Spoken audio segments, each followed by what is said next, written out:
Right, when we get that next rumble out of the Seattle fault, it could produce a magnitude 7.2 earthquake. That's greater than the Nisqually quake. And in a hilly Seattle neighborhood like this one here, overlooking Portage Bay, these houses quite possibly could slide right down into the water. The magnitude 6.8 Nisqually quake taught Seattle a lot of lessons, but there's so much more to learn about the Seattle fault. Scientists are concerned about it because it's right next to the city of Seattle. Earthquake geophysicist Megan Anderson tells me they know very little about the Seattle fault. This new research, however, sheds light on how it came to be more than 55 million years ago. This information will help geotech seismologists and ultimately engineers better understand how the ground may shake beneath us. Providing the information for the engineers to make simulations and model what might happen so that people can be better prepared. I think the biggest concern for anybody in Seattle is in the event of an earthquake, water lines break, gas lines break, telephone services out. They tell you to text instead of trying to use your cell phone. Pete Delaney lives in the Portage Bay Roanoke Park community of Seattle, one of the city's liquefaction notification zones. We're uncertain about how to respond.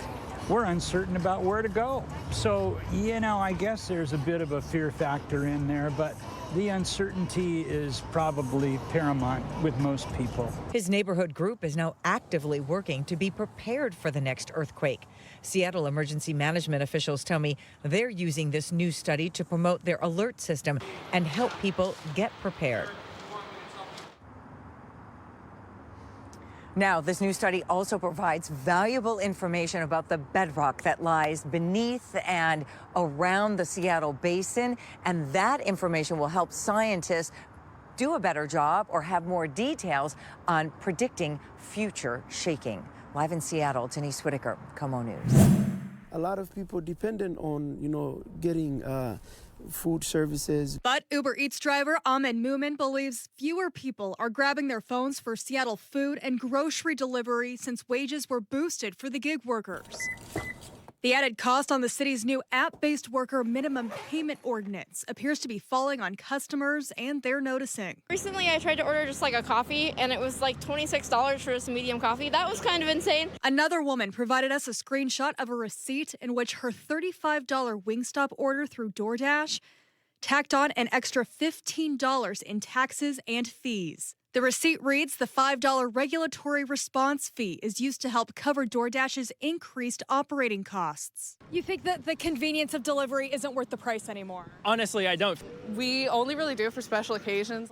Moomin says since the new regulations were enacted in mid-January, he and other drivers have lost much-needed income they rely on to provide for their families. He's reporting about half the number of trips compared to this time last year. What we are telling the drivers for now is to write to the city councils and explain to them the situation that we are facing as drivers, that this is not sustainable. In response, a DoorDash spokesperson in a statement writes Seattle's drivers now earn at least $26.40 an hour before tips, plus additional pay for mileage while on delivery.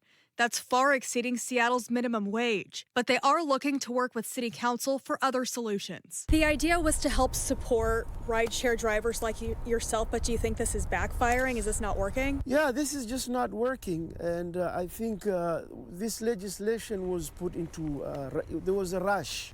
Reporting in Seattle, Jackie Kent, KOMO News.